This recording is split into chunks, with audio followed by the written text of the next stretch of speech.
তোমার বাবারে বলা যাবে না, বললে তো খাইবই না। রান্না করা খাওয়ানোর পরে বলতে হবে। তো জীবন হ্যালো এভরিওয়ান, আসসালামু আলাইকুম, welcome back to Sharmin's blog. তো আজকে একটা নতুন ভিডিও নিয়ে আসলাম। তো কি নিয়ে আসলাম জানি না। তো যাই হোক, আমি সাজনাগুলিকে এই যে ছিলে নিয়েছিলাম ডাটার মতো করে। আমার একজনকে জিজ্ঞেস করলাম, তো বললো যে ছিলে নিতে হয়। তো এই যে ছিলতে গিয়ে সব খুলে আসতেছে, এই যে ছিলতে যে সব খুলে আসতেছে। এখন এটা যে নিব, এটার ভিতরে কি আছে এমন? এই যে এইগুলো তো কিছুই নাই, মানুষ ব্যবসা করে। এরপরে এই যে এটাকে ছিলতে নিছি, এই দেখেন, এই দেখেন, এ দেখে কেউ খাবে? এ দেখেন, এটার ভিতরে পোকা। পোকাটা কই গেল গা? পোকাটা পোকাটা এই যে ভিতরে ঢুকে গেছে। হ্যাঁ, আমি দেখাচ্ছি। তো এই সাজনার ভিতরে পোকা। এখন আমি এটা মানে এটা ছিলে গেছিল দেখে, মানে এটা এই যে দেখো, এটার ভিতরে পোকা। তাহলে মানুষ খাবে কি? এখন আমি যদি ডাটার মতো ছিলতাম, যদি এইভাবে, আমারটা তো ছিঁড়ে গেছে, মানে ছিলতে যেয়ে ফাইরা যেতেছে যেরকম। তো এখন আমি আমারটা যদি এভাবে ফাইরা না যাইতো, তাহলে এই যে দেখেন, যদি আস্তায় নিতাম, এই যে এগুলার মতো যদি কাটতাম, এখন এগুলার ভিতরে পোকা আছে কিনা আমি জানি না। এখন এগুলার ভিতরে যদি পোকা থাইকা থাকে, এখন এই যে দেখেন পোকা। তো সাজনা কাটতে যে আল্লাহ তাআলা কখনো হারাম জিনিস খাওয়ায় না, তাই হয়তো আমি ছিলতে যাইতেছি, ছিলতেই পারতেছি না। এই যে পোকাটা, হ্যাঁ, পোকা না, সাপ। তো এই যে পোকাটা, তো এগুলো কেমন সাজনা আমি জানি না, মেরে ফেলি।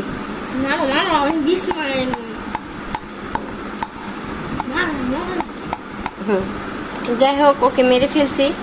এখন এই যে সাজনা, এগুলো আমি ছিলতে গেলেই ফাইরে যেতেছে। ধরো তো, দেখো, এই যে দেখো, এখানে এখানে ধরো, এখানে ধরো, এখানে, হ্যাঁ, এখানে এখানে এই যে ছিলতে গিয়ে, এই যে ছিলতে যাইতেছে। কেমন সাজনা এগুলা, কেমন ছিলতে যাওয়ার অবস্থায়, এই যে ছিলতে যাওয়ার অবস্থায় এরকম ফাইরা যেতেছে। তাহলে কি হইলো? ফাইরা গেলেই কি কি আছে খাওয়ার মতো? আমি মনে করি কিছুই নাই। কি জানি না, নিয়ে আসছে। এখন এটাকে ডাল দিয়ে খেতে চাইছে আমার হাজবেন্ড। আমরা ফার্স্ট টাইম, আমরা আগে পরে কখনো কোনোদিন খাইনি। এদিকে আমাদের বাসায় খাইনি, হয়তো কোথাও খাইছি কিনা আমি জানি না। আমি রান্না করিনি কখনো কোনোদিন, ফার্স্ট টাইম, মানে সংসার জীবনে ফার্স্ট টাইম।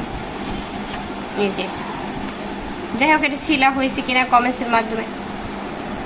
কমেন্টসের মাধ্যমে জানাবেন। এটা শিলা হয়েছে কিনা আমি জানি না, রেখে দিলাম এখানে, দেখো।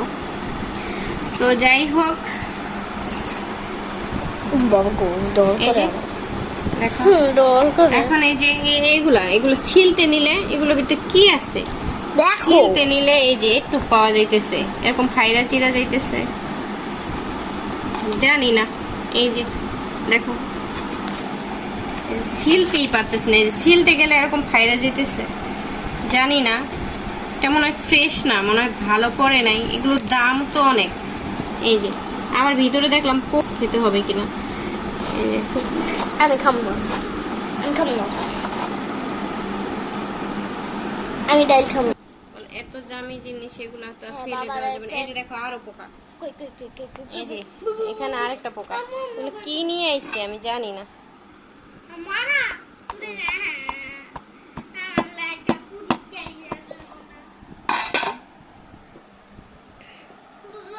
80 টাকা 90 টাকা করে কেজি। 80 টাকা 90 টাকা করে কেজি। কি অবস্থা! এই যে বিছানার মধ্যে পড়ে গেছে পোকা। কি অবস্থা!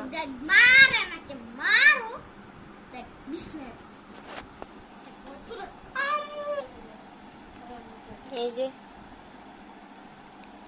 যাই হোক, এটি ডাল দিয়ে রান্না করব। এত পোকা মোকা এগুলোর ভিতরে কোথা থেকে আসলো? এই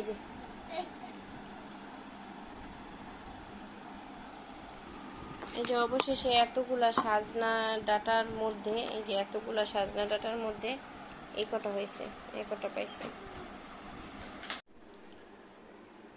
আজকে আমি সাজনার ডাল তার জন্য এই যে ডাল ধুয়ে আমি রেখে দিয়েছি। এই যে ডালটা আমি দিয়ে দিচ্ছি। তো এখানে আমি যে সাজনা কেটে ধুয়ে রেখে দিয়েছি। এই যে আমার জীবনে ফার্স্ট টাইম সাজনা রান্না করব। একেবারে সবুজ ফ্রেশ সুন্দর করে ক্লিন করে নিয়েছি। তো কিভাবে রান্না করি চলুন। আমি এই যে ডালটা বসিয়ে দিয়েছি, ডালটা হইতে থাক। তো আমি ডালে এখন একটু টমেটো একটু হলুদ দিয়ে দিয়েছিলাম। এখন ডালটাকে পর্যায়ে আছে দেখাই,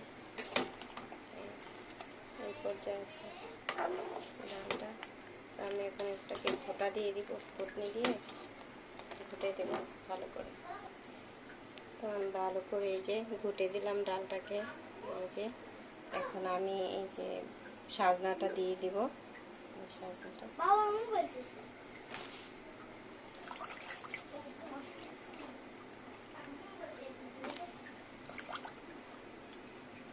দিয়ে দিলাম, ভালো করে হইতে থাকো।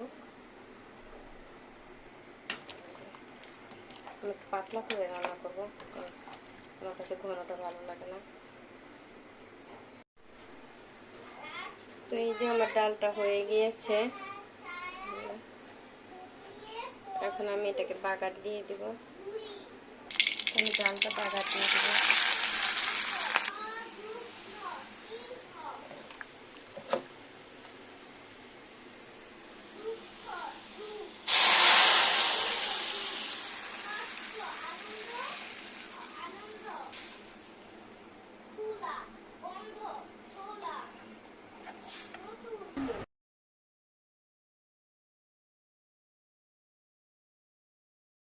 তো তৈরি হয়ে গেল মজাদার সাজনার ডাল, সাজনা দিয়ে পাতলা ডাল। এটা ঘন করেও রান্না করা যায়। তো গরমের দিন, তো এই গরমে এভাবেই মজা। অনেক ইয়াম্মি হয়েছিল সাজনার ডালটা। তো আপনারাও তৈরি করে এভাবে খেতে পারেন। আমি ফার্স্ট টাইম রান্না করেছি। আর কেমন হয়েছে অবশ্যই কমেন্টসের মাধ্যমে জানাবেন। আর আমার ভিডিওটি ভালো লাগলে অবশ্যই লাইক কমেন্ট করবেন এবং শেয়ার দিবেন, সাবস্ক্রাইব করবেন আর পাশে থাকবেন। আমিও আপনাদের পাশে আছি, যাতে আসলে উৎসাহ থাকলে অনেক কিছুই হয়। আপনারা উৎসাহ দিলে আমি এগিয়ে যেতে পারবো। এই প্রত্যাশায় আজকের মতো এখানেই বিদায় নিচ্ছি। আল্লাহ হাফেজ।